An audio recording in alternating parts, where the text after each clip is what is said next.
$24.99. What are you waiting for? Pull out your major credit or debit card. Call 877-319-MY-TV. That's 877-319-MY-TV.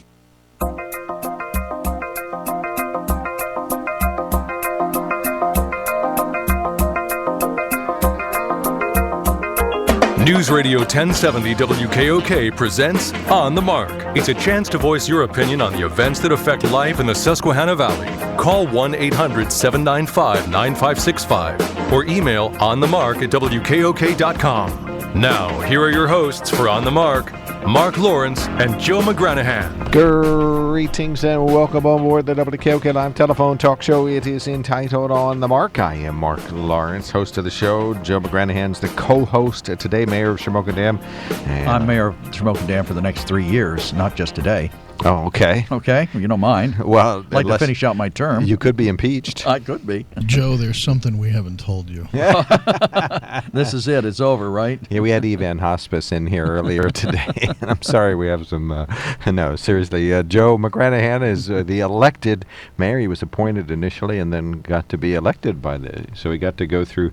Was that the first time you're going through the petition process and the election? Oh, my God, no. I've been a councilman. Oh, that's true. All your mayor... 5 or 6 terms here, a couple term in Chambersburg. No, I've been around the mill. You've circulated quite a few petitions. Right, this old horse has been around the track a time or two. Long-time politician, Joe McGranahan. No, I'm not a politician. Mark, you should mention that I believe you did get a winner with the Penn State tickets. I did indeed. Okay, the qualifier. Right? Yes, we got a qualifier. His name escapes me, but he is from Rochester. Well, congratulations. Well, he knows who he is. From Rochester, New York. Right. He's passing through the area, and he has friends in the Valley. And if he is the chosen winner on Friday morning, he'll give the tickets to the man who he knows locally, whose son is a Penn State student. So the man will be able to go to the game. And there you have it. And enjoy free tickets from Penn State without having to buy them. Plus, he'll have to take someone else with him also, or have the chance to take someone else. Yes, we do have the winner for the Penn State ticket giveaway, and we'll keep talking about that. Believe it or don't, we had some wrong guests. That's a real rarity that somebody calls in and says. We even had one person said that the name of the UMass team was the Zips. They're just going to keep calling in every week. They're 2 weeks behind. Got to be Akron, right? Yeah, right. All right. Yeah, So, I will say this. What is a zip anyway? Is that like short for zipper or zip gun? I believe it is short. I have to look. I remembered it from. I looked it up last week or 2 weeks ago. I think it's short. Well, Zippy was a chimp on the old Today Show. No. Years ago. Zippy is a kangaroo. That's the mascot. Okay. But I think it does refer to zipper, but I'm not quite sure how or why. I remember reading it. I'll have to look it up. Maybe zippers were invented in Akron. For some reason that wants to stay in my head, but it's almost too simple to be true. Sort of like you, right? I'll have to research it. But one thing I do want to let you know, if you're... You missed that, didn't you, Kevin? No, I just left it go. Right. There's a difference. You can find the answer every morning after 6 a.m. at WKOK 1070 if you follow us on Twitter. And if you don't follow us on the answer Twitter, to what the zips are, it's every morning at 6 a.m. You can find the answer to the trivia question every morning at 6 a.m.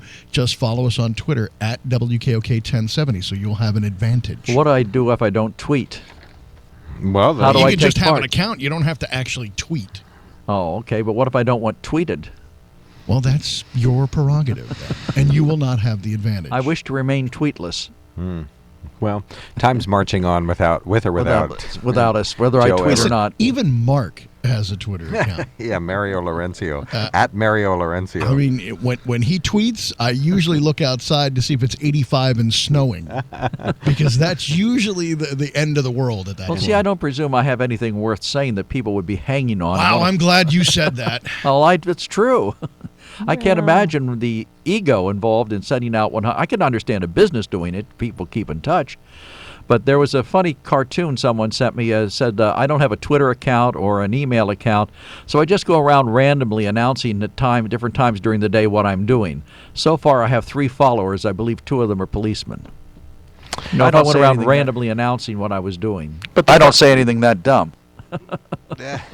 Who was that? That was you. Oh, okay. That's funny. I think I very rarely tweet, so Kevin is right that something strange has to happen. But it's strange that for people whose tweets you do follow, and I follow Kevin's tweets. Do you follow Kevin's tweets? Yes, and it is amazingly interesting and insightful. You get to learn something about people. You learn not what they're doing. Like Kevin doesn't tweet, I'm at the Shikellamy game doing the play-by-play. Well, sometimes. But when there's a stunning sunset, he'll send you a picture of that, or... Oh, so you can send a photo with a tweet? Yes. Photos can be tweets? Yes. Okay, I didn't know that. And you can put words in with it. Like you could say, I'm out on the pontoon boat on Lake Augusta with my grandson, or just send a picture of the fun that you're having. Maybe. But who would care? Well, I think people are interested in the goings-on of... for folks who have friends, there is... Those of us who are friendless, no one would care, right? Well, you could just call your wife and tell her what you're doing. You're familiar that your son has a Twitter account, right, I'm John? well familiar with that. Okay. He tweets and Twitters all the time. It's hard to sit with him and talk to him without his fingers going over his phone and typing something out. I mean, I get emails or see people on Facebook who Twitter what they cooked for dinner last night. Or tweet, not tweets, Facebook. Are they diet and that's fitness different. oriented, though? No, it's just made some hash last night, had some eggs, and You sure they're talking about eggs and Well, potatoes? sometimes they're making it because it's a new recipe they're trying and well, they yeah, want I to share think people it. post recipes. No, yeah. but these are just general statements. I mean, it'd be like if I saying it's 9 o'clock, I'm going to watch TV now. Really? Who cares? I think the bigger concern is that the majority of the people online now are getting their news from Facebook and Twitter. I think that's a real, and it's not necessarily vetted or accurate news. It's who can get it out first, not who can get it out first and accurate. Well, no, I like the Sunbury. I see the posts you put on Facebook with a breaking story, and I like that. I appreciate it. It's something I wasn't aware of, particularly over the weekend with the tragedy up in Blooming Grove, being able to keep track of what's happening. I think that's an investigation most of us find extremely compelling, trying to find out who's guilty of that and when they'll be arrested and brought to justice. So, and then keeping tabs on how the officer who was wounded is doing. That's important stuff. That's worth tweeting. Yeah, but I feel one of the things you have to watch is, especially as a reporter, a lot of reporters got to tweet. A lot of reporters are tweeting out the information they're getting before they broadcast it, and sometimes it's even before it's been checked twice, or they have two sources, or they'll just come out with there is a rumor going around that this is happening. That's where I think you have to be careful with Twitter and Facebook, that it is not necessarily accurate news or double-sourced news. I mean, years ago, Mark, the Associated Press had the rule that if you didn't have two sources, you couldn't go on the air with it. Now I'm not so sure if you have to guarantee one source to identify before you actually broadcast it. And that source could be a wino that you met on the street corner, right? You just have to think that it's true. For example, last evening, Nikki Cries during the Eagles game tweeted this. It says, "Just got up and screamed at the TV, but I forgot my cockatiel was on my shoulder and he went flying across the room." Okay, so there's an important tweet. Let's see, we previewed. Well, which important for high the school game was cockatiel on. who got thrown across the room. I was. We just posted a video at YouTube of restoring Northumberland County records. So Sarah Bartlett posted this that shows we're starting to remove some of the records. Well, that would be from the interesting. base. Okay. Yes. See, and that story hasn't been on the radio yet. So here's a perfect example of what Kevin is talking about. The YouTube video's up, and we'll have what we call the straight read. This is the version that we read on the air coming up later today. But we tweeted out that the story's written. Every news story at WKOK is tweeted out, whether it's important or big time, little, unimportant, or just a road Well, how many advisory. tweets a day would I get if I were signed up for your tweet account? But that's the beauty of Twitter. Oh, what is the beauty of Twitter? You will only get get a list of tweets, and then you can scan through and look at the ones you want or blow past the ones you don't. But still, I have to sift through all of that stuff to get to where I want to be, right? Well, if you have a source that you feel, now I don't know a lot of people that do this. Mark is probably one that does, but if you have someone that you really are interested in and you want to know everything that they're making mention to, you can actually have that tweet sent to your text as a text alert. Wow. He's right. Right. And that way, and that's what when I said I was reading the tweets from WKOK, that's what, this was sent to my cell phone. I don't have to open my Twitter, page and look at all of the tweets because I follow, 100 different things. But I only look at the actual Twitter, but the ones that I want to follow me, that I want to know what they're doing, that I want to follow, I have sent to my cell phone. So, like Nikki Kreis, she sends out now over the weekend, she sent a lot of stuff about the topic you were talking about. Right. Beth Stark, the dietitian at Wise Markets. Wise Markets sends out, and you have an interest in diet, fitness, and nutrition, so she sends out important things. The guest who was on the Mark show, after his remarks, we took some quotes out of it and wrote a news story. That was tweeted out, but before he appeared, we tweeted that out and told folks. Of course, there was an accident yesterday, Union County 911, so things that people are interested. And Joe, as the mayor, someone just sent us a message too. As the mayor, you could actually use Twitter as a way to get out to your Shamokin Dam constituents. First, they'd have to follow me, right? Yes. What if they didn't want to follow me? Well, then you have an issue when it comes to election time. All right? And that's a whole other problem. Well, I don't know how many people in the borough tweet or Facebook accounts. I think there are a lot of people in the borough with Facebook accounts. But there's an alerting system out that I find very interesting. A number of communities, our mayor's board meeting was talking about it on Friday morning. I think it's called Alert Red or Red Alert or Code Red.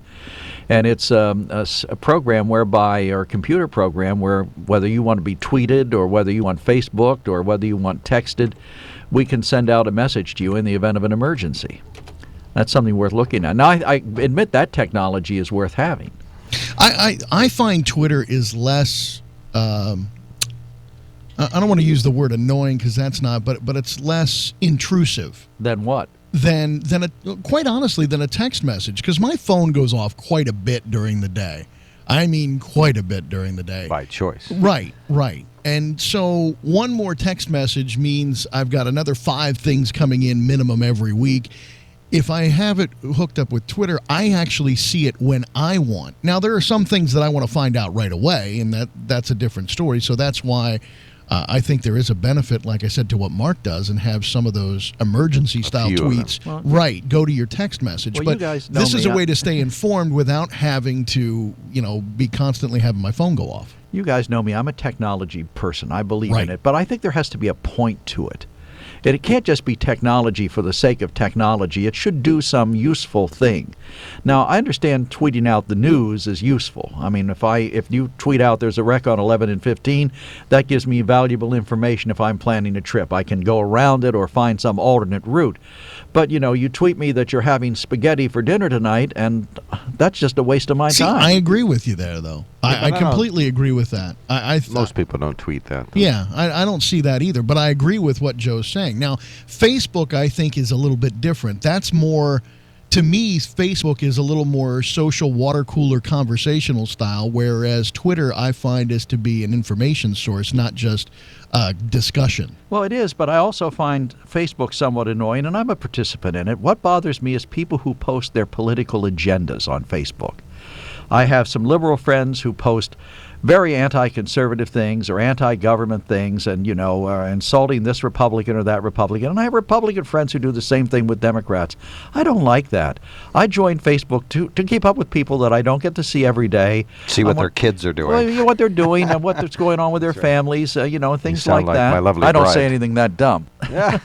You sound like my lovely bride. She's like, why is so-and-so on Facebook talking about riparian buffers? Right, all right. Well, I agree with that. She wants to know about people's kids and families and vacations. Well, but see, that's my point. Isn't it supposed to be friends? That was the whole idea originally. It was supposed to be friends. Now, quite frankly, it's become extremely commercial. You can't, out of maybe 100 posts I see a day, 40 of them are commercials from somebody that somebody either posted a link to or that it was sent to me because of something I clicked on earlier. But that's exactly my point, Joe, and this is the way I see the social media world right now. Facebook is the giant water cooler where everybody's sharing stories about themselves and about the family and what they did over the weekend and that sort of thing, where I see Twitter and personally use Twitter as an information source. But again, you really, really have to be careful because there is so much out there and it is getting out there so quick. it is not necessarily overly accurate. So you That's have to my be point. careful with who you follow, right? Right. Is that the whole point? Exactly. Well, and plus you can control what they send you. You know, you can still stay Mark Lawrence's friend, but say that every time I forward something from the Sierra Club, you don't want to see that, and you can say I don't want to see that, and then it'll say why don't you want to see it, and you could say, well, I find preserving the environment offensive, and you can actually tell it that you think that's offensive. And what will they do to you for having Well, sent every time I material? forward something just from the Sierra Club, you won't see that. Okay. You know, which I might do that once every 2 months or something. So, I mean, you'll it'll be never a see direct link from, it won't show as from you, it'll show as being from somebody I don't want to receive it from? that. Exactly. I see. Well, Right. that's Right. Whenever probably I'm- worth or you But could- doesn't that take a lot of your time determining who you will let send Well, what but I think to you could hone in on what it is that you do want to see, that eventually, by the time, slowly you would get it to the point where you'd only see that which you do wish to see, and you can, zoom in on that. And if somebody else uses this water cooler mentality that Kevin describes to do their political views, you could either let them know, send them a private message and say, look, I wanted to hear about your grandkids, and all I hear is about you and Ben Reichley bashing President Obama, which is great. Go ahead and Or do that. the other one, quite usually my friends, the ones who post the most are liberals who post anti-conservative things. Well, there's a way around that. It's called unfriend. Well, yeah, but they're nice people. Yeah, but then you won't find about their kids, Yeah. when they do well in a pageant or something. Well, I mean, I don't send anybody my political agenda out on Facebook. I don't believe that's what it's for. If I wanted to tweet political commentary, then I guess I would get a Twitter account and just start sending out random thoughts about politics. But here's my question. Do you normally voice your opinion in conversation? Not unless the subject comes up and somebody asks me. Okay. Now there you go. That's what I'm talking about. Facebook is a conversation. It's a conversation the way you would have a conversation, except instead of one person at the water cooler, there's 5 million people at the water cooler, or however many friends you have on your list. What's a blog? Well, but what I'm saying is you want to make sure, in my opinion, you want to make sure Facebook is what you would normally say to a group of people. Okay, well, let's take Mark, for example. You're a lay minister in your church. I see you post things where you're preaching on a specific Sunday. Now, I find that interesting to know where you are and what you're doing, and sometimes you put photos of the church where you're doing it. And I know a lot of ministers and a lot of religious people are using that. Our priest at our church has a blog spot. He has our sermon, his homily goes online. Do you do that kind of thing? I don't put my sermons online, but I do. I tend to post on Facebook wherever I am on Sunday morning, whether it's at my home church or someplace else, just because a lot of my friends are fellow clergy, and I just find it interesting. And typically I have a little bit of extra time, so I can do that. I don't post much. Like when I was on vacation, I didn't post anything.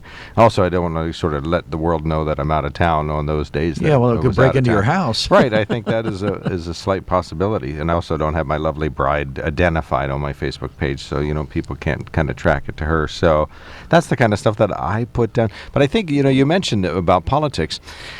When you were still advocating for the CSVT, if I told you that you could help the CSVT, the letter writing campaign to our legislators or to the U.S. congressmen and women, if I said, if you post something on Facebook about the CSVT advocating for it, would you do that? Well, I have done it with respect to important events and milestones in it that I was involved with. For example, we had when Senator Gordner and the representatives and state senators and Gene Yaw and Linda and Fred and Garth, when they all came up, along with the Secretary of Transportation, I posted the photos and the link to the news stories. Right. Okay. About Well, you're doing exactly the same thing your friends are doing. They're posting things that they think are important politically and related to the federal government or the state and local government. They think they're important, and so they post it, and they want a certain viewpoint espoused. And you did precisely the same thing. But it was about a local event that involved people. It wasn't just some screed, if you will, from a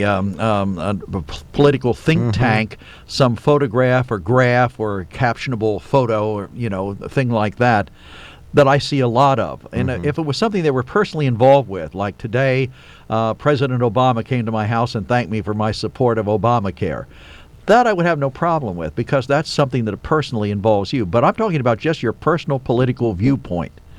That's not related to anything you're personally doing other than just how you feel.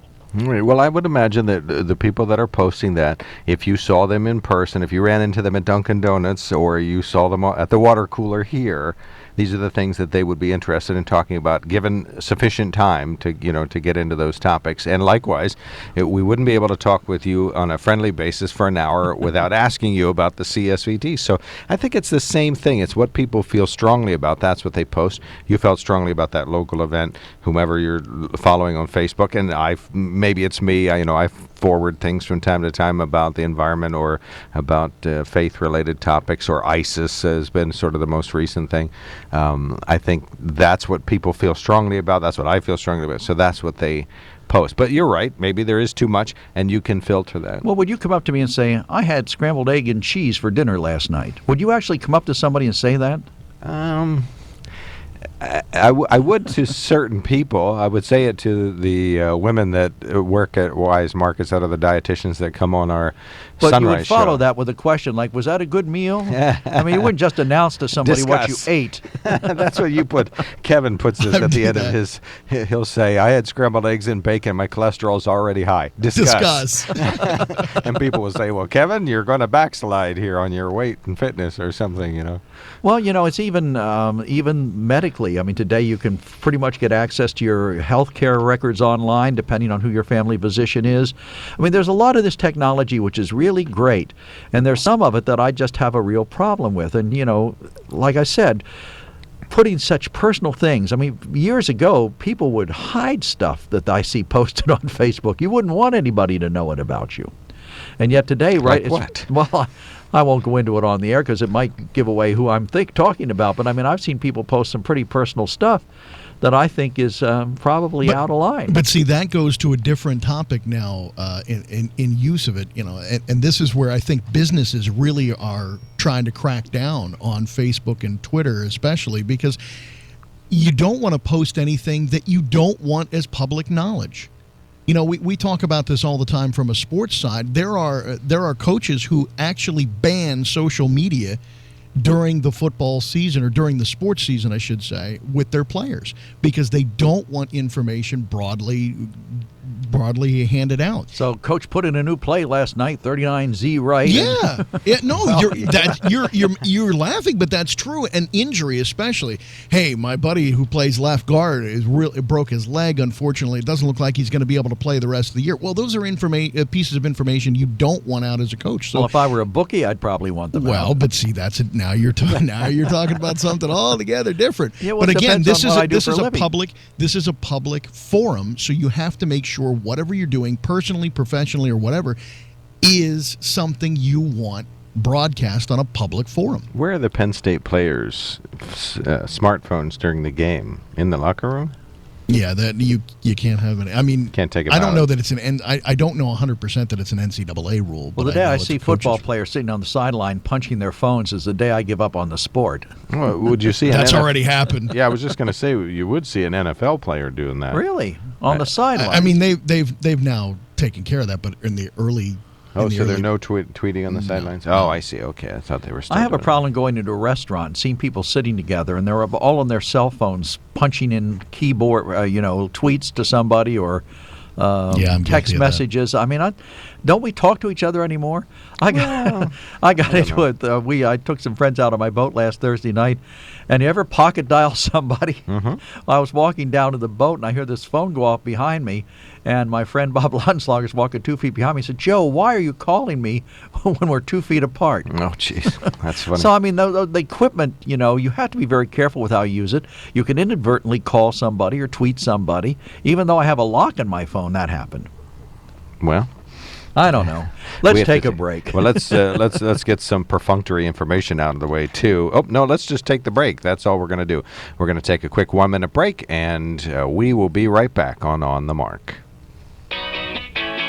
While looking for a vehicle, you know that if it sounds too good to be true, chances are it is too good to be true. You get the runaround, gotta go from place to place. Well, you can just skip all of that and go straight to Sunbury Motor Company. Sunbury Motor Company has been satisfying more customers and selling more cars since 1915, so you know they've got it right. No offers that look good on paper or online, and then you get disappointed when you see them in person. Sunbury Motor Company offers a lineup few other auto dealers in the area can compete with. With the inventory of Ford, Hyundai, Kia, and Lincoln vehicles, there will be no problem finding the right vehicle that fits your needs and your budget. And the friendly, knowledgeable staff's ready and able to help you with everything from the test drive to the drive off the lot. See for yourself at Sunbury Motors. Sunbury Motors, Ford, Lincoln, Hyundai in the North 4th Street Auto Plaza, Sunbury. And Sunbury Motors Kia, routes 11 and 15, Hummel's Wharf. Look for them online anytime at sunburymotors.com.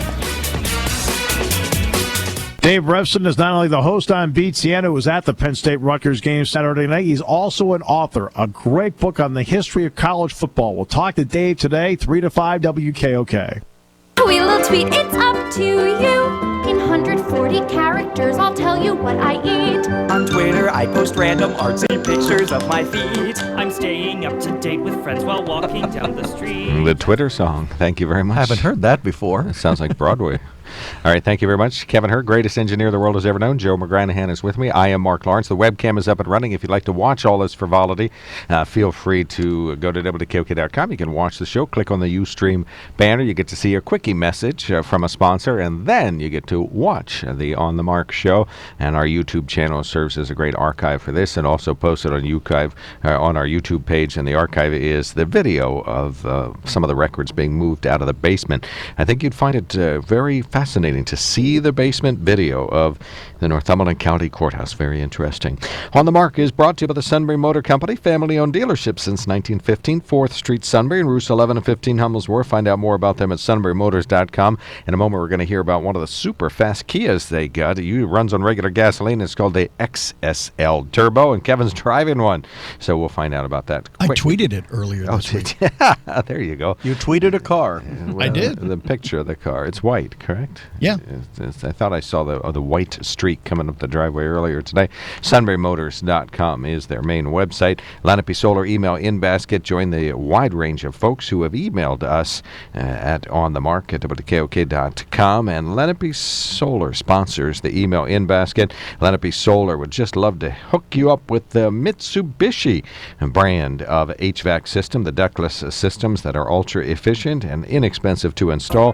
One small unit on the inside, one small unit on the outside, and that's all you got. 110 electricity, and they could just hook you up with efficient cooling in the summer and heating in the winter. LenapeSolar.com. We'll have some news headlines. We're going to get hooked up with a man who also tweets. Is going to be on the line. Harry Campbell from the Chesapeake Bay Foundation going to check in briefly during the next hour, and we'll have open phones. We've been talking about Twitter. We'll continue that conversation. You are listening to On the Mark on News Radio 1070 WKOK Sunbury, 9 a.m. CBS News, I'm Frank Sedapani. The Senate Armed Services Committee meets 30 minutes from now to hear more about the strategy to defeat Islamic terrorist military forces in Iraq and Syria. CBS's Cammie McCormick tells us the committee has a long list of questions for top Pentagon officials. In particular, how the U.S. military will vet and train moderate Syrian opposition fighters to counter the extremist group. The Pentagon believes 5,000 could be trained in 1 year, but admits vetting will be difficult and time-consuming. President Obama is about to meet with retired Marine General John Allen, his point man for the international coalition to take on ISIS. CBS News correspondent Peter Mayer tells us that meeting comes at a critical time. The administration is counting the countries signing up for that coalition as it maps battle plans to, as the president keeps saying, degrade and destroy the terror group.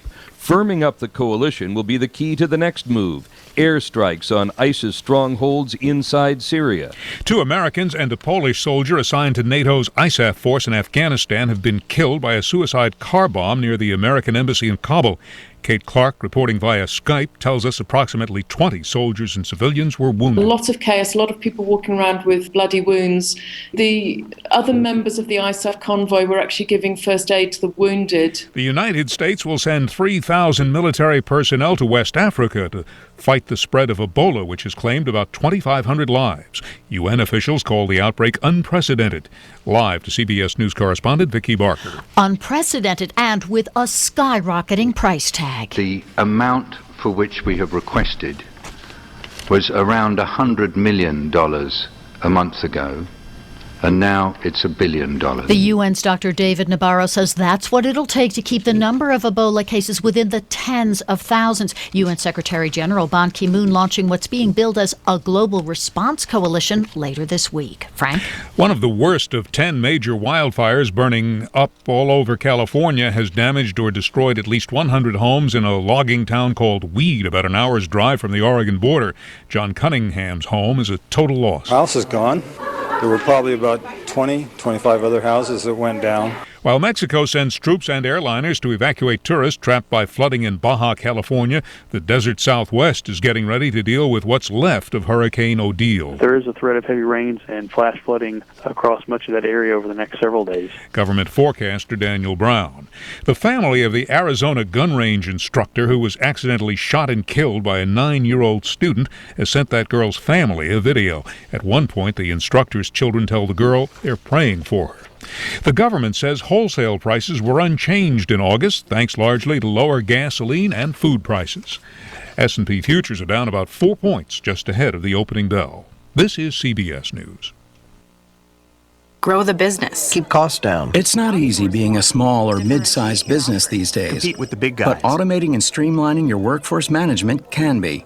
With Kronos, you can easily integrate HR, payroll, timekeeping, absence management. There's nothing to install, no upgrade costs, no long-term commitment, just enterprise-class power at an affordable price. Learn more about getting a competitive edge for your business at Kronos.com. Kronos, workforce innovation that works. Hey, Bob, how's business? Is the new website helping? Not good. I can't figure out how to get the website finished. How did you do it? Easy. I called Web.com. They built my website for free. Then they promoted it on all the search engines. Like Google, Yahoo, and Bing? Exactly. And Web.com has helped grow my business so much, I had to bring on new staff. Hey, if Web.com did it for you, they're perfect for me. Call now, 1-800-535-8815. That's 1-800-535-8815. Again, 1-800-535-8815. Poets say love makes the world go round, but ordinary people are more likely to rely on a daily jolt of caffeine. CBS's Jim Shenevy has the Java Jive. Americans like that cup of coffee. 54% of us drink coffee each and every day, an average of more than 3 cups per person. But who drinks the most coffee? Well, according to a new study, people in certain professions drink more than others, an average of 4 to 5 cups of Java a day. The biggest coffee drinkers are journalists, with teachers, police officers, plumbers, and trade workers rounding out the top 5.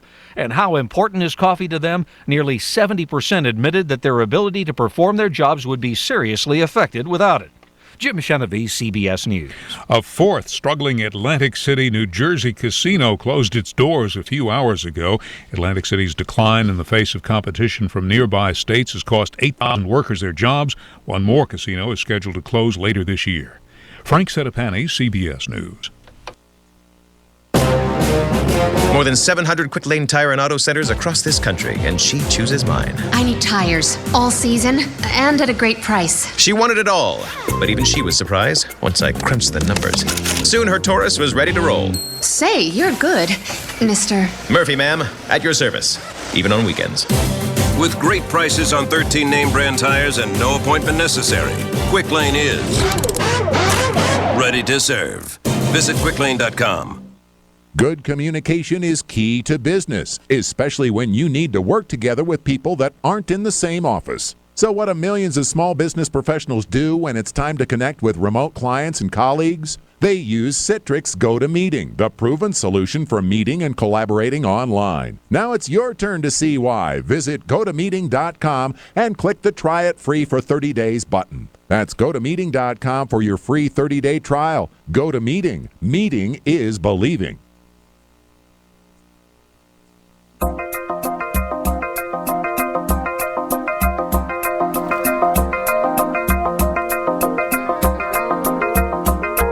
Newsradio 1070 WKOK presents On the Mark. It's a chance to voice your opinion on the events that affect life in the Susquehanna Valley. call 1-800-795-9565 or email onthemark@wkok.com. Now, here are your hosts for On the Mark, Mark Lawrence and Joe McGranahan. Greetings and welcome on board the WKOK Live Telephone Talk Show. It is entitled On the Mark. I am Mark Lawrence. Very glad to see you today on the radio. In a moment, we're going to hear from Harry Campbell, the Pennsylvania director of the Chesapeake Bay Foundation. We'll be talking to him in just a few moments from now. On the Mark is brought to you by the Sunbury Motor Company, family-owned dealership since 1915, 4th Street, Sunbury, and routes 11 and 15, Hummels Wharf. Find out more about them at sunburymotors.com. They invite you to go there because you could build a Kia XSL Turbo around you. You can do as Kevin has done. You can be enveloped by a car that makes a whining sound, and that's the turbos kicking in. There's two of them, and they kick in when you hit the gas, and boy, can they make that car take off in a big hurry. And it also stops very fast. It stops immediately right before the parking block, right out in the parking lot. I'll tell you what, the thing handles absolutely fantastic. And the best part about it is you don't have to run premium gasoline in it. A lot of the vehicles that have turbo built in will use premium gasoline. This one does not. You can use unleaded regular, still get the same type of performance, and save quite a few bucks at the gas pump as well. And gas mileage-wise, 31 highway, 26 around town. Good gas mileage for a vehicle of that style with a turbo and a 5-year, 60,000-mile bumper-to-bumper warranty, the 5-year, 60,000-mile roadside warranty, and the 10-year, 100,000-mile limited powertrain warranty. So all the warranties that you expect from Kia Optimas are available as well in the Kia Optima SXL Turbo. And the version that we're featuring this week has heated and air-conditioned seats. Just a little added feature. Air-conditioned seats? Yes. Wow, that thing has everything. Well, wonderful. Well, it wraps around you when you. I mean, it feels like the whole car wraps around you when you sit in it. The thought of Kevin driving down the road, going alternately between heated and air-conditioned seating is just for entertainment mind, purposes. Right? Yeah. Alrighty then. SunburyMotors.com endorses almost everything we just talked about. So, yeah, they really are very much appreciated. Well, thank you, Kevin. Thanks for the information about that particular Kia. And if there's one thing that Kia does, they love it when you buy one, but then they love it even more when you buy another one. And that's the Sunbury Motor Company. Lenape Solar email in basket is open. You simply email on the mark at WKOK.com. And in many cases, we read your email on the radio.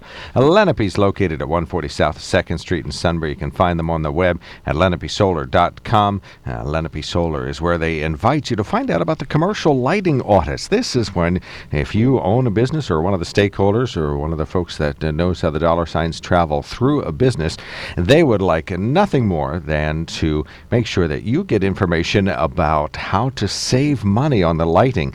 If you have the same old lighting, a lot of tungsten bulbs or maybe old fluorescents, you're paying way too much. And in fact, the consultant, the very nominal consultant fee from Lenape Solar will be made back within a year. And the projects that are involved at local businesses are already saving the companies money around here. So do check.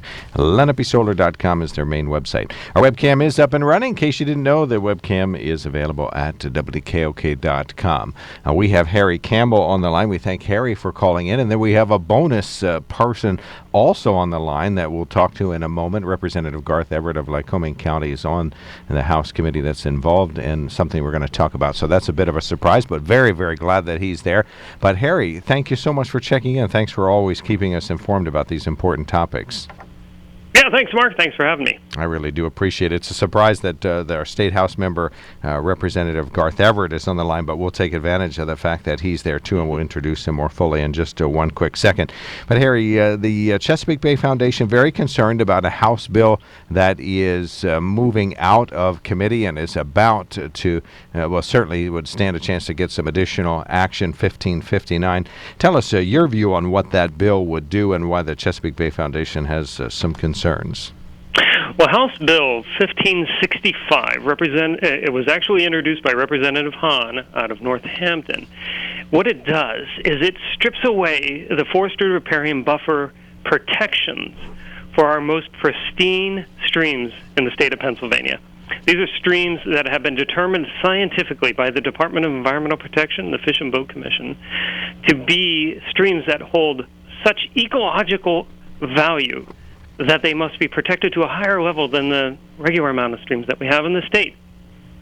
And a few years ago, in revising regulations which determine how developments and certain agricultural operations prevent soil loss or erosion from developing land or row crop agriculture, they put in, the Department of Environmental Protection looked at the state of the science and determined that forested riparian buffers were so scientifically necessary and so cost-effective and so important to preserving and restoring the health and condition of all of our streams, but certainly our most pristine streams, that they put in a requirement that any new development requiring a permit would have to be set back a certain number of feet from that stream to protect it.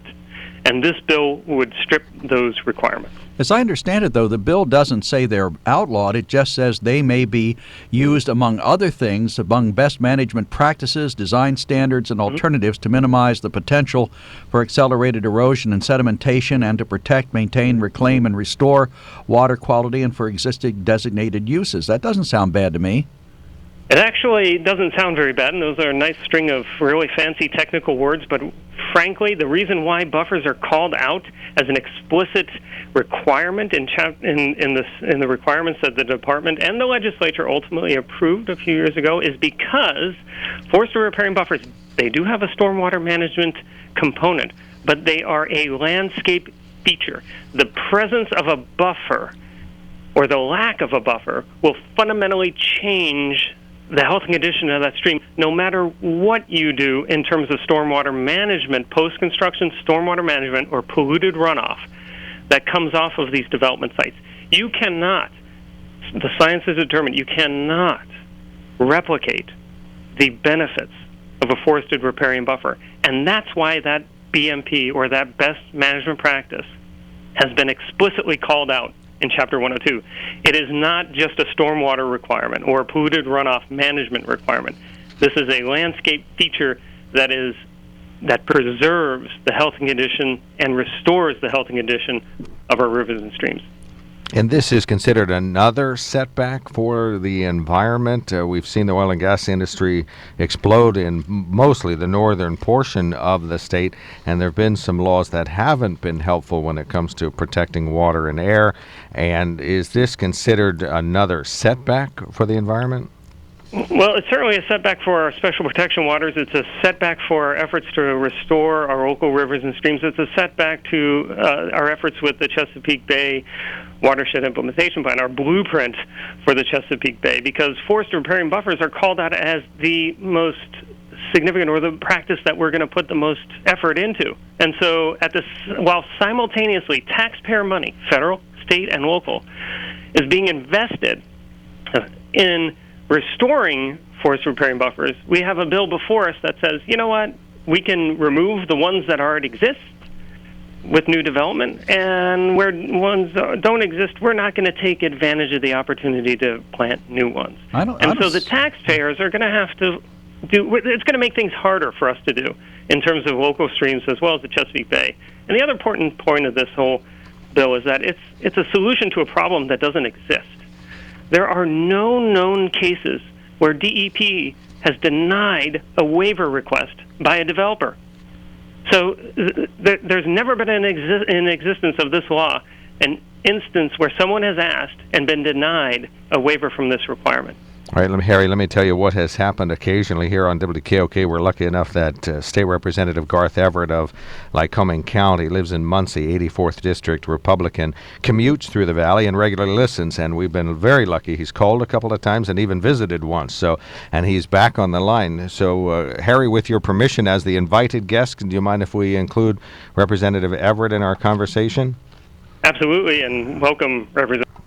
Yeah, thank you. Garth, thanks for checking in. Well, you've heard some initial remarks already. Your thoughts on what you've heard so far, and we'll let you elaborate on what you feel this law does. Yeah, good morning, and hello, Harry. Good to talk to you. I think that Harry's correct that there is a waiver process, in place now, but it's very subjective, and I think that this law that we're proposing, it allows for the substitution of the 150-foot buffer at other places in the watershed, and it also just allows for other BMPs. Riparian buffers and forested woodland are wonderful, but they're just not applicable in every situation. Up in Lycoming County, where I live, and in other areas in north central and northeastern Pennsylvania, just about every one of our streams, and it's wonderful. It just shows the good work that's been done and the good work that's continuing. But every one of our streams is an EQ or an EH stream. So what this would, the law as it exists, basically makes it very difficult to do any sort of development, no matter how responsibly you do it. And we're just trying to find a balance where folks, and this is like building a house. We're not talking about a gas pad. We're not talking, about a big factory. This is if you're just trying to even expand your home and you want to disturb some land. It's increasingly difficult, and again, we're just trying to find the right balance. The folks, and I respect the Chesapeake Bay Foundation and the other environmental groups, but they would have it that we would try to return the whole Susquehanna Valley, and that's 2/3 of Pennsylvania, to what it was before anybody was here. And we're trying to find a balance where we can live and develop things in the Susquehanna, River Valley, which is huge, and still help clean up the bay. The bay is being cleaned up. It took 250, 300 years to put the bay backwards. We're not going to fix it in 10 years. We're trying to find the way to do it so that we can live in the valley and clean the bay up at the same time. All right, Harry, a response to what you heard. You want us to go back to the 1800s or so? Absolutely not. That would not only be impractical, but certainly impossible. The efforts to restore the Chesapeake Bay don't even begin to hypothesize that scenario, and so that certainly is not a accurate assessment of the effort. Although I do respect the representative's position on that. The issue regarding buffers, though, is that they're not a stormwater management technique. Yes, you can build one somewhere else. It's called offsetting.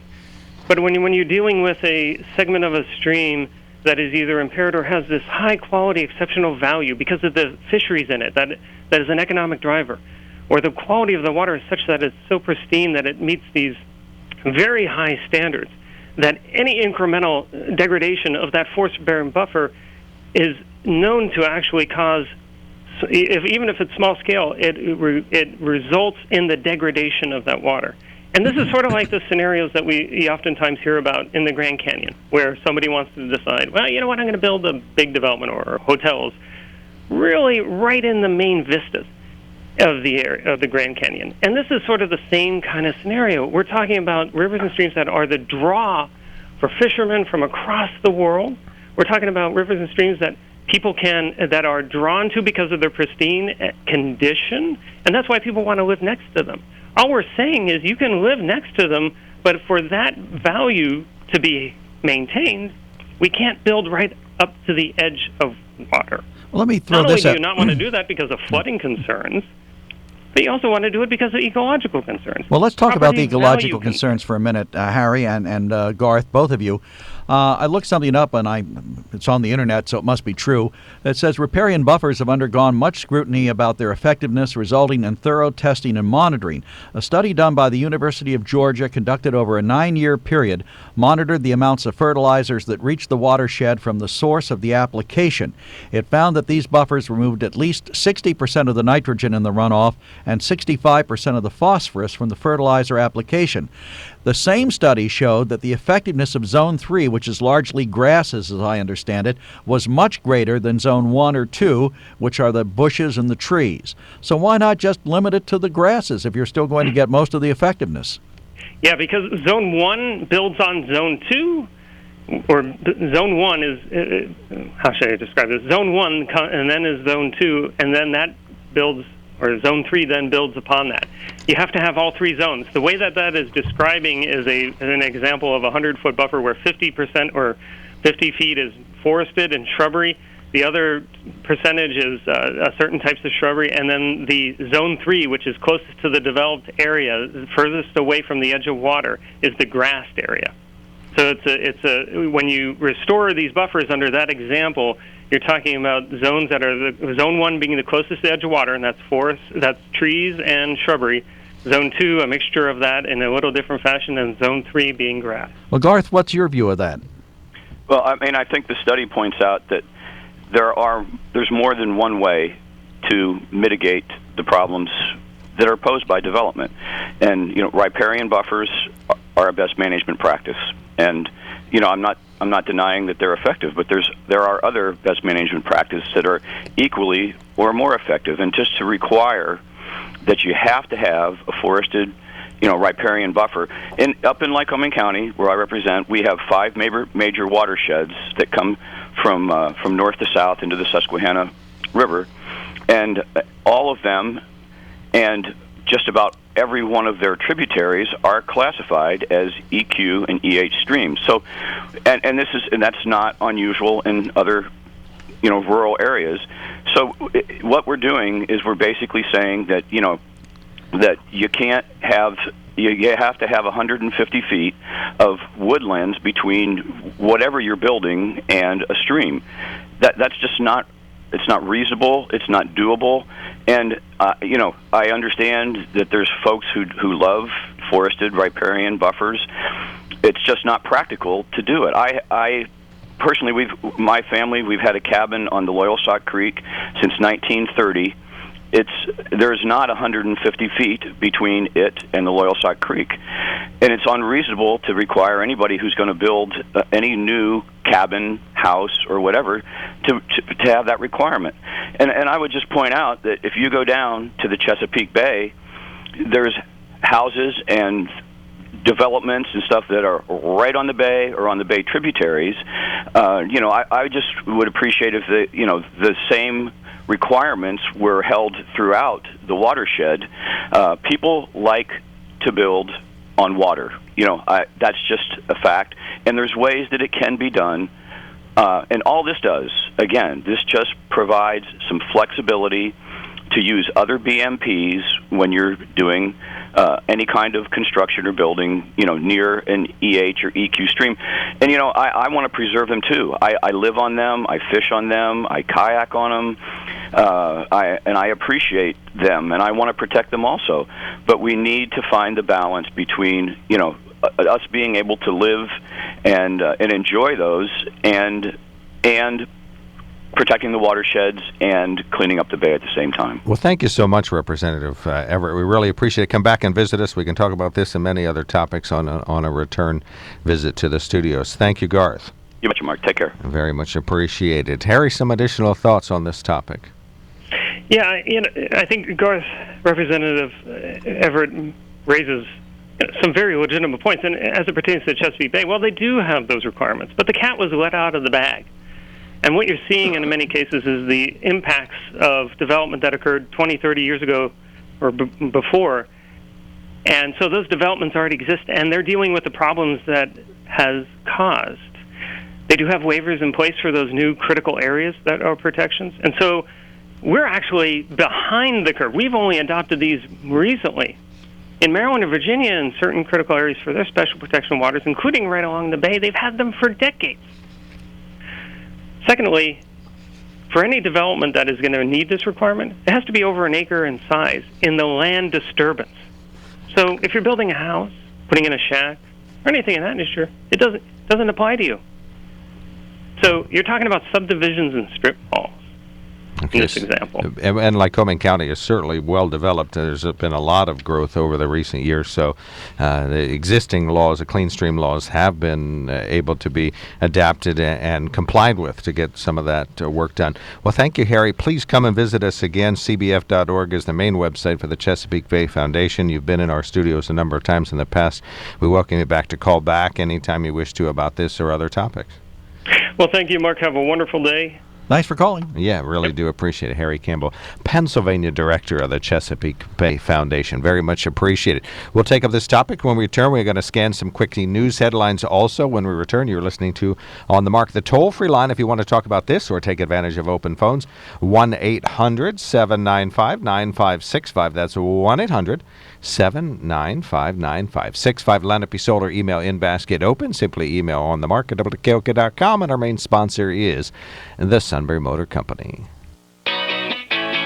While looking for a vehicle, you know that if it sounds too good to be true, chances are it is too good to be true. You get the runaround, gotta go from place to place. Well, you can just skip all of that and go straight to Sunbury Motor Company. Sunbury Motor Company has been satisfying more customers and selling more cars since 1915, so you know they've got it right. No offers that look good on paper or online, and then you get disappointed when you see them in person. Sunbury Motor Company offers a lineup few other auto dealers in the area can compete with. With the inventory of Ford, Hyundai, Kia, and Lincoln vehicles, there will be no problem finding the right vehicle that fits your needs and your budget. And the friendly, knowledgeable staff's ready and able to help you with everything from the test drive to the drive off the lot. See for yourself at Sunbury Motors. Sunbury Motors, Ford, Lincoln, Hyundai in the North 4th Street Auto Plaza, Sunbury. And Sunbury Motors Kia, routes 11 and 15, Hummel's Wharf. Look for them online anytime at sunburymotors.com. Mobile Deposit is here at the Northumberland National Bank. Use your Nori Bank mobile app on your smartphone or iPad to log in. Take a photo of your check and enter the deposit amount. It's a convenient alternative to visiting your local branch to deposit 1 or 2 checks. Plus, there are no lines, no paperwork, and no worries. With Mobile Deposit from the Northumberland National Bank, banking just got easier. Download the Northumberland National Bank's app now for your convenience. Try it and see how easy it is to have 24/7 account access at your fingertips. We're used to dealing with problems, standing by you through it all. But whenever it comes to service, you find we're always well versed. At Northumberland National Bank, the customer always comes first. The Northumberland National Bank, member FDIC, equal housing lender. At Northumberland National Bank, the customer always comes first. There's a fire you get in your belly when you're working on your car. Nothing kills that feeling like a dead battery. Either way, the job's got to get done. Buy any new battery online at advanceautoparts.com and pick it up in store in just 30 minutes. Like a long-lasting Autocraft Gold battery, engineered with power frame technology. Job's done, and you can tackle your next big project. Advance Auto Parts. Let's get you back to the garage. Visit advanceautoparts.com now to learn more. You need a website. Why not do it yourself? You know your business. With Wix.com, you can create a professional website all by yourself. It's easy and free. With Wix.com, you don't need to be a programmer. Just use the intuitive drag-and-drop website builder. There's no limit to how creative you can be. It's your website, your style. Show the world what you can do. Create your own stunning website today. Go to Wix.com. It's easy and free. All right.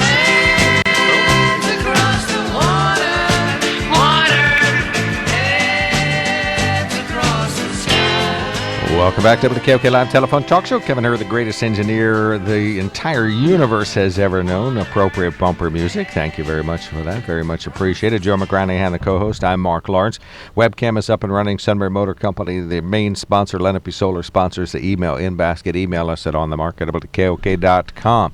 Some brief news headlines this morning. Sunbury Police are looking for an individual. The Sunbury Police Department is looking for a small to medium-sized white van with the name of a satellite TV company on the side. The driver is described as heavy-set white male with glasses and balding. Gee, that's a little scary. Joe was here the whole time, okay? It's vital that we find the driver ASAP. Please keep in mind that witnesses sometimes get details wrong. Keep that in mind if the suspect in question isn't exactly described as stated. Call 911 if you have a white van inside, has the name of a satellite TV company on the side, heavy-set white male with glasses and balding behind the wheel. Any with information asked to call Sunbury Police 286-4584 or call 911 if you you have have spotted this particular vehicle in or around Sunbury. They don't indicate why they're looking for that person, so police are doing that. A killer in the Blooming Grove area had a grudge against state police. It was just that simple, according to a state police commissioner yesterday when they held another news conference. They say whomever shot troopers over the weekend regularly visited a local shooting range to keep his sniping skills sharp, picked just the right hiding spot from which he could both launch the ambush in the cover of darkness and make an escape. And a chilling profile developed by state police searching for the gunman who opened fire on two of their own outside Blooming Grove Friday. It was released to the public Monday in hopes it might help authorities catch the individual. Heavy police presence in the Pocono has been reported this morning, and several roads were blocked overnight with police activity, but authorities aren't saying precisely what they're doing additionally during that portion of their investigation overnight. Police do say the gunman used a .308 caliber rifle to kill Corporal Brian Dixon and critically wound another trooper.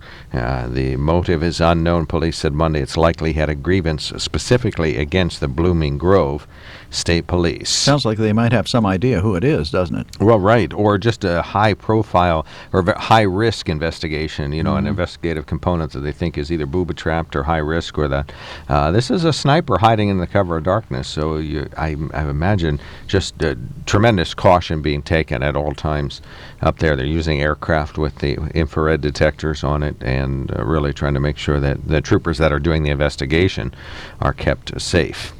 Finally, Rutgers University is apologizing to Penn State for offensive signs and shirts referencing the Penn State child rape by Jerry Sandusky allegations and cover-up that some Rutgers fans displayed during the weekend football game. Rutgers Athletic Director Julie Herman apologized in a statement Monday for the classless display. Several photos posted on the Rutgers football Facebook page showed fans wearing T-shirts that read, "Beat Ped State," with Ped being an abbreviation for the word pedophile. Herman says the photos were immediately removed when discovered. There also was a sign that showed what appeared to be stick figures of a man and a young boy involved in a sex act with Penn State emblazoned across the top. Sandusky, a former longtime assistant coach at Penn State, was convicted, and 3 other university administrators facing criminal charges with trial now scheduled for next year. That is very disturbing, isn't it, that they would do that? Well, I don't know. How long is this going to plague Penn State? I mean, is it appropriate that it plague Penn State forever, or inappropriate stuff? The guy was retired when he did this, so he wasn't involved in Penn State in any positive way at that point. Well, but university facilities were involved, and of course it remains to be seen what culpability, if any, the 3 Penn State administrators have that are facing charges. And there's a wide range of legal experts that say it's thin evidence against them, and that either at trial or perhaps in advance the criminal case won't have sufficient momentum to continue to a conviction. But nonetheless, I don't know. I'm a Penn State alum. And I don't love football more than anything else at Penn State. But, I just think it's at some point you have to allow the current university and the current administrators and the current students to play in the here and now. I agree with you, but look at what the NCAA did. I mean, they punished everybody. Not just the guilty. They punished the students, Coach Paterno. I mean, they took away the records, the victories. That was over the top as far as I'm concerned. I mean, it's hard to blame Rutgers when you look at what the NCAA did. If they had focused it on the crime and on the people who committed the crime, I'd be content. But to take the whole university to task, I'm sure if they knew for certain that had been going on, they would have stopped it. I believe Coach Paterno would have stopped it, and I believe the university would have stopped it. Right, 1-800-795-9565. I love people's view on this. We do have to take another quick break so I can stay right on schedule. But honestly, the Rutgers inappropriate references, and then going forward, it was Louis Freeh who said that Penn State had a football mentality. What's the culture? Football culture. Thank you so much. That was not appropriate. That the university was spending too much interest on football and not enough on academics, philanthropy, and research. Might be hard to argue that one. So, well, yeah, I think so too, and I think the students proved it recently that the Penn State has a football culture. So we can talk about that. Wait. Rewind. Explain that comment. 1-800-795-9565. Of course not. We can't explain that comment, can we? We'll explain it after the break. We will. 1-800-795-9565 is the open phone. Does Penn State have a football culture or not is the question. I'll prove why they do. Yeah, $13 million. Right. Yeah, that's football. Lenape Solar email in basket is open email on the mark at WKOK.com. And we will be right back. Mobile Deposit is here at the Northumberland National Bank. Use your Nori Bank mobile app on your smartphone or iPad to log in. Take a photo of your check and enter the deposit amount. It's a convenient alternative to visiting your local branch to deposit 1 or 2 checks. Plus, there are no lines, no paperwork, and no worries. With Mobile Deposit from the Northumberland National Bank, banking just got easier. Download the Northumberland National Bank's app now for your convenience. Try it and see how easy it is to have 24/7 account access at your fingertips. We're used to dealing with problems, standing by you through it all. But whenever it comes to service, you'll find we're always well versed. At Northumberland National Bank, the customer always comes first. The Northumberland National Bank, member FDIC, equal housing lender. At Northumberland National Bank, the customer always comes first. The Honda Pioneer line of side-by-sides offers loads of fun on the job and the trails. I bought a Honda Pioneer to help with the workload of everyday ranch life. Feeding the stock, riding fences, and popping cedar are hard work. I knew it'd be a big help. What I didn't realize was how much fun I was going to have getting there. Trail riding the Pioneer makes my daily commute an adventure. Yep, me and my Honda. All day, work or play. Check out Honda's entire line of Pioneer side-by-sides at powersports.honda.com. If you want to know what's happening in Harrisburg and across Pennsylvania, then you need to check out PAMatters.com. Video, audio, news article features, and reporter blogs will keep you in touch with your lawmakers at the state capitol. Every month, we bring you an exclusive conversation with Governor Tom Corbett as he answers your questions submitted through PAMatters.com. Bookmark PAMatters.com today. We're also on Facebook. Click like and join in the conversation on the PA Matters page. PAMatters.com. People, politics, Pennsylvania. At Jack Williams Tire and Auto Service Centers, your old tires are worth extra cash every day with the Jack Williams Trade-In Upgrade. It's simple. Bring us your old tires and we give you cash. And right now, get up to a $70 MasterCard reward card with the purchase of select Michelin and BF Goodrich tires. Jack Williams Tire and Auto Service Centers, going the extra mile for over 85 years. Online at jackwilliams.com. Offer ends 9/21/14. Where are your old tires worth extra cash? Every day? At Jack Williams Tire and Auto Service Centers. Thanks to the Jack Williams Trade-In Upgrade. It's simple. Bring us your old tires and we give you cash. Plus, for a limited time, get up to a $70 MasterCard reward card with the purchase of select Michelin and BF Goodrich tires. Jack Williams Tire and Auto Service Centers. Going the extra mile for over 85 years. Online at jackwilliams.com. Ends 9/21/14. Sports medicine at Sun Orthopedics of Evangelical is for the athletic and the active. So if you're a warrior on the field or in the backyard, our team of board-certified surgeons, specially trained nurses, and physical therapists provide comprehensive care using the latest technology and minimally invasive procedures to get you back to your to-do list. Did you strain your shoulder cleaning the gutters or twist your knee mowing the grass? Call the sports medicine experts at Sun Orthopedics of Evangelical at 1-800-598-5096. Dave Revson is not only the host on BTN, who was at the Penn State-Rutgers game Saturday night, he's also an author, a great book on the history of college football. We'll talk to Dave today, 3 to 5 WKOK.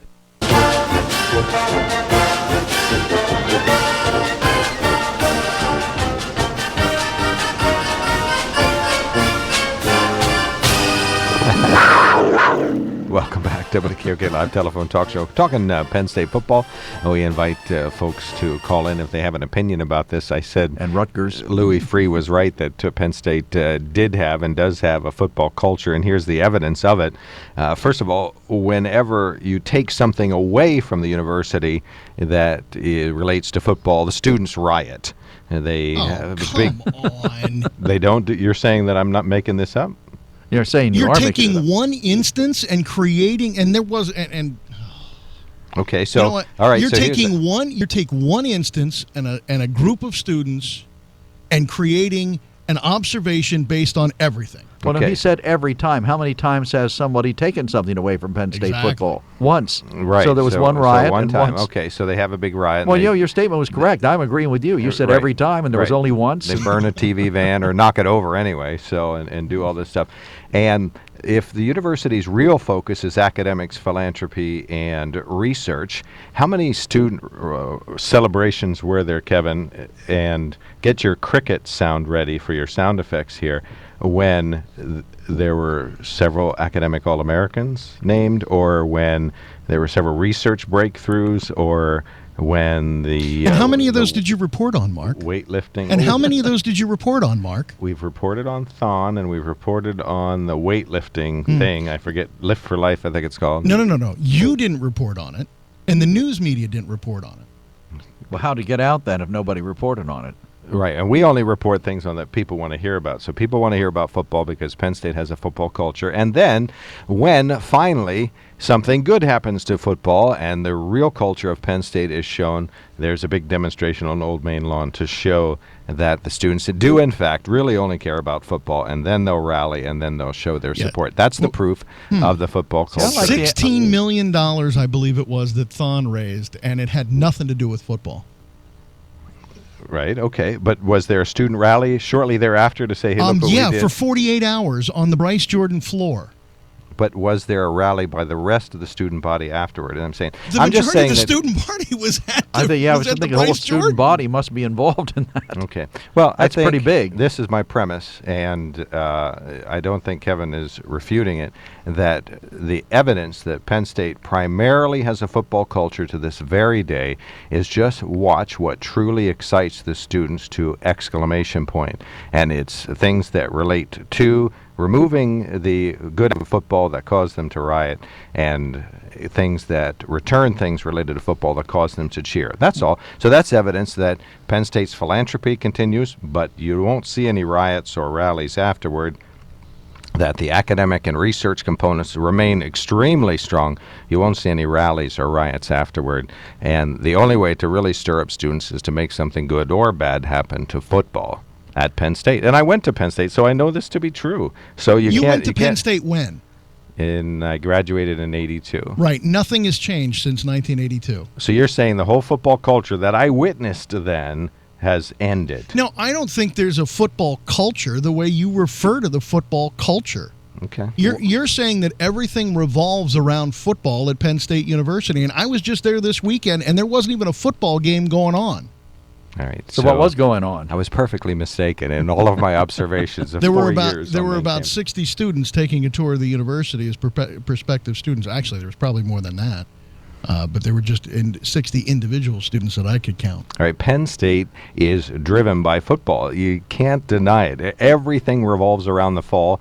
Everything revolves around the half dozen or so home games that happen up there. I mean, there's no other time when 80,000 people pour into games or pour into town, and everything has to be determined, and dates are chosen, and activities are selected and planned around football weekend. We find this with That I agree with. So I'm just trying to make a point that you can talk about academics and philanthropy, and I know Steve has been so gracious as to, entertain this kind of comment and this kind of observation on the show. But the fact of the matter is, Penn State football is 3/4 of what happens up there, and everything else is the last quarter. Hopefully there's kids getting an education in there somewhere. Well, that's the other quarter. And that's why I went to Penn State, and it worked. I was completely content with what happened up there.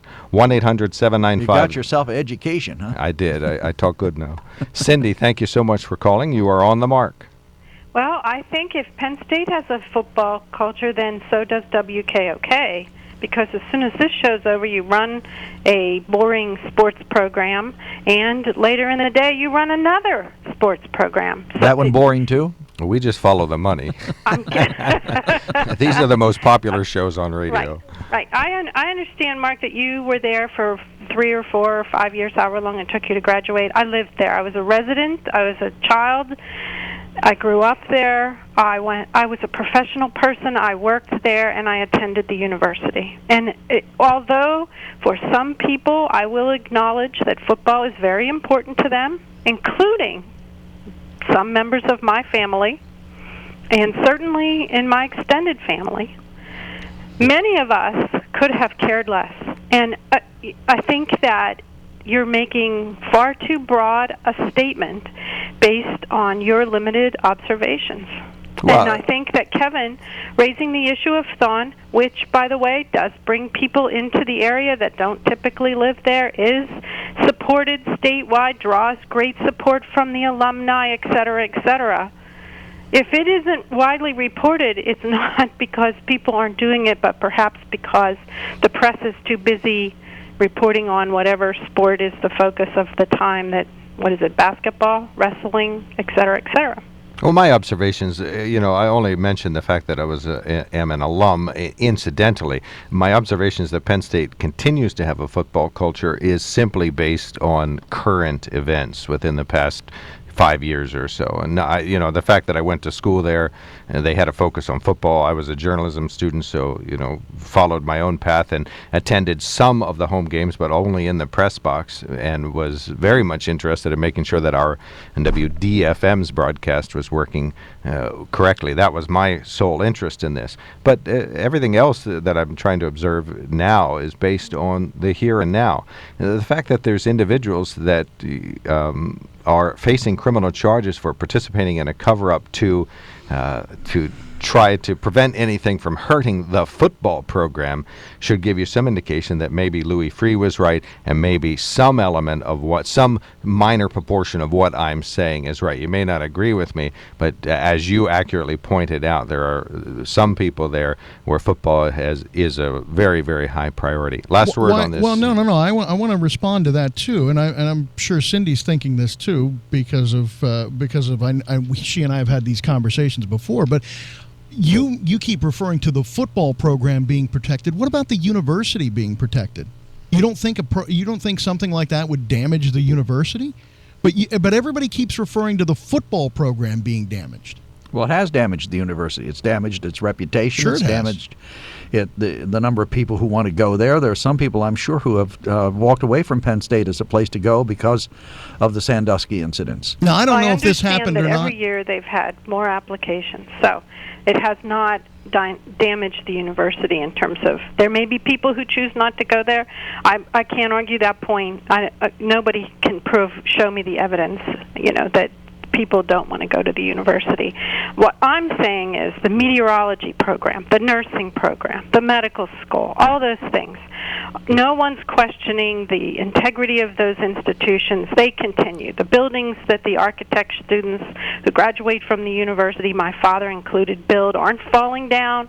I think there's just a serious overstatement of the painting everyone with this broad brush that everyone there supports football. That's not true. Everybody doesn't go to football. Evidenced by, look at the stands, they're not even filled. So clearly although I will say there are people there that feel passionately about football, there are people there who feel passionately about other things. But when Coach Paterno was alive and active, those seats were filled at the university's football games. They were filled almost every week. But they weren't filled with all students. No, they were filled with alumni and people who like Penn State football. And what about the wrestling program? Is there a culture in the wrestling program? Because they've been successful for so many years. What about the women's volleyball program that's been extremely successful? So Penn State has a women's volleyball culture. Is that what you're saying? I'm asking.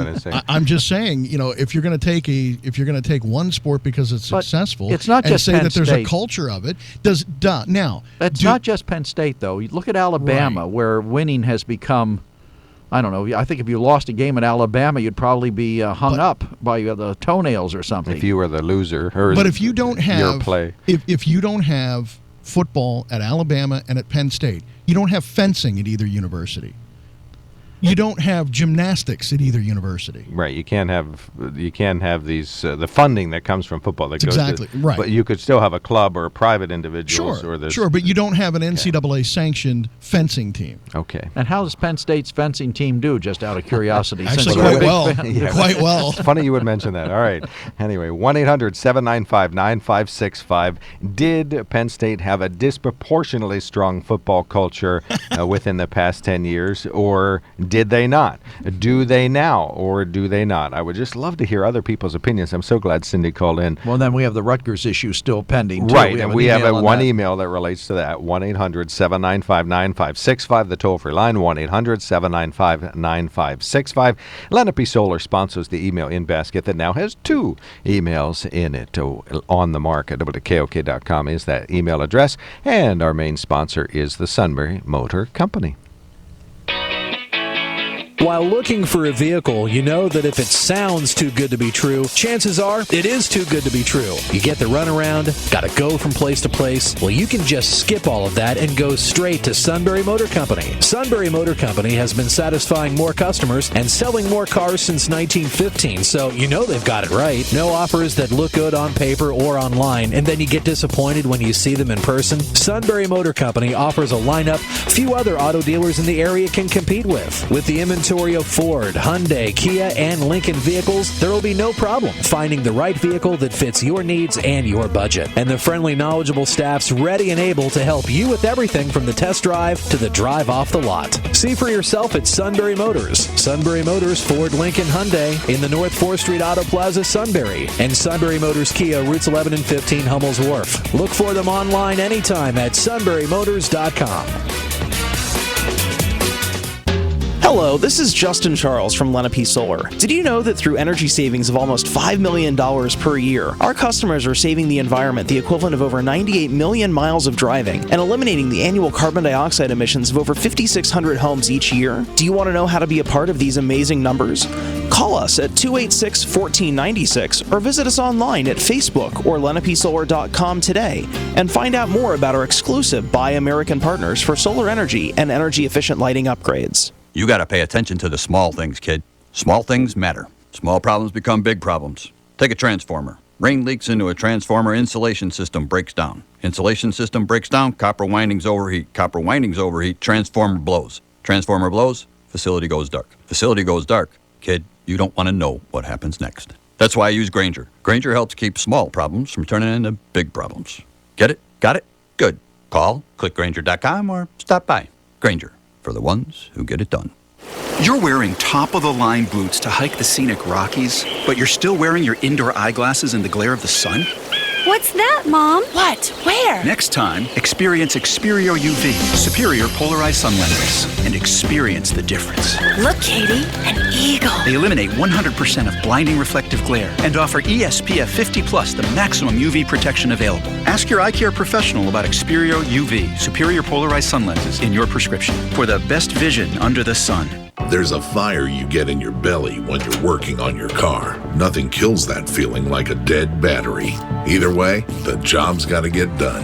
Buy any new battery online at advanceautoparts.com and pick it up in store in just 30 minutes. Like a long-lasting Autocraft Gold battery, engineered with power frame technology. Job's done, and you can tackle your next big project. Advance Auto Parts. Let's get you back to the garage.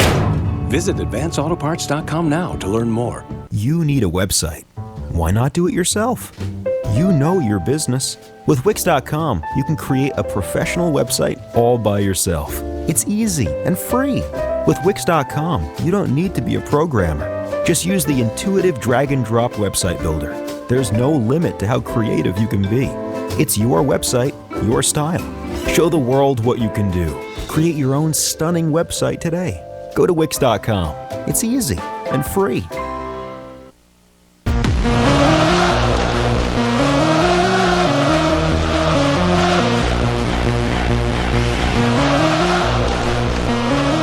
Right there's proof of your football culture. Everybody doing that. One of our listeners sends me a note, says, why don't you talk about the multi-million-dollar television that was installed at the Beaver Stadium?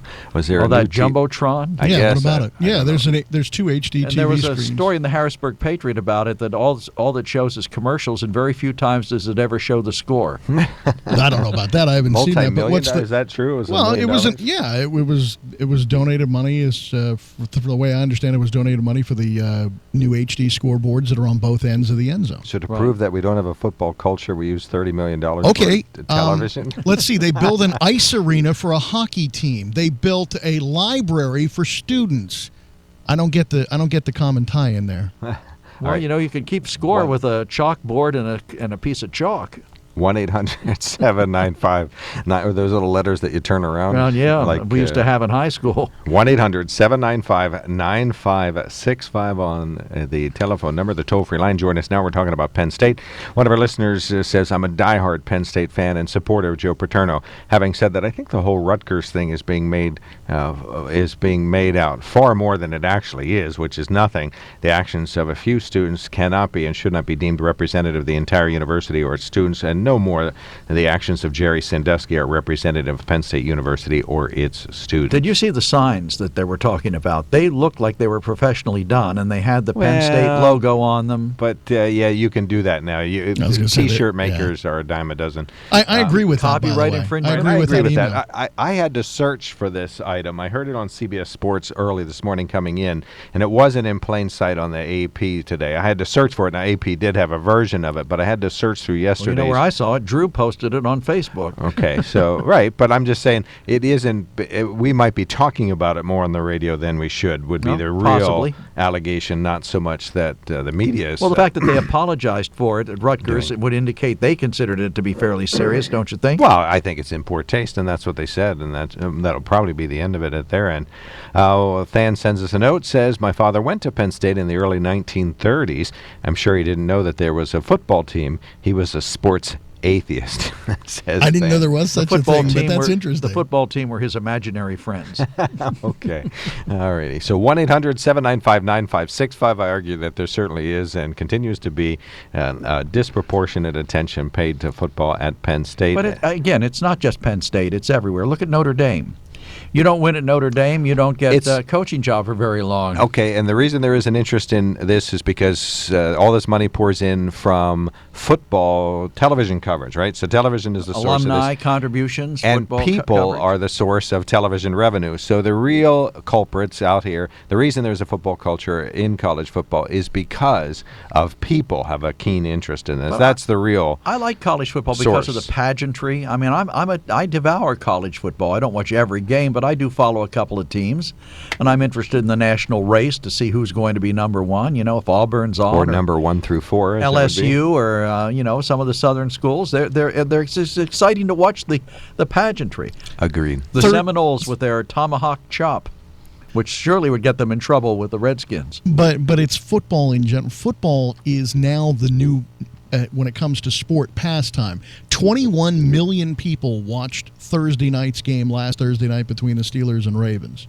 21 million people. It was the biggest show by far of the week. Oh, no argument. So our culture has a football culture. Well, we like Penn football. State's We like representative. football. It's not college football. The NFL is doing very well in the ratings, although I will say this. We talked about this yesterday. Sunday night's ratings were down a little bit because I think of the negative publicity that the NFL was getting. And who was the Sunday team? Was that the Ravens? That was the 49ers and Bears on Sunday night at the they debut. should be popular, yeah, right? Well, they're two big teams, as far as draw. Are they either going to be in the playoffs? I think the 49ers will be, yeah. Okay. Too early to tell, really.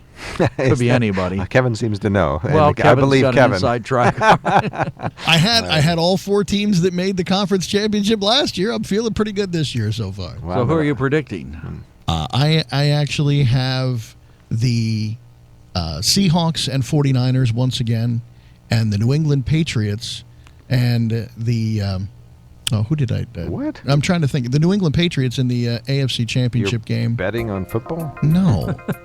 People ask me who do I think's going to win, or who do I think's going to make the playoffs. He doesn't remember who he thinks going and to I win. can't remember who the other team was because they're not doing as well right now. So Probably and it the wasn't the Steelers. Steelers. Actually, I think I had the Bengals in the How AFC about Buffalo? Championship I like game. to vote for perennial losers. Buffalo's doing really well right Excellent. now. Good, you're in maybe luck. they'll lose the Super Bowl again. Fortunately Thank for Joe. you, the Cowboys aren't doing real well. Oh, no.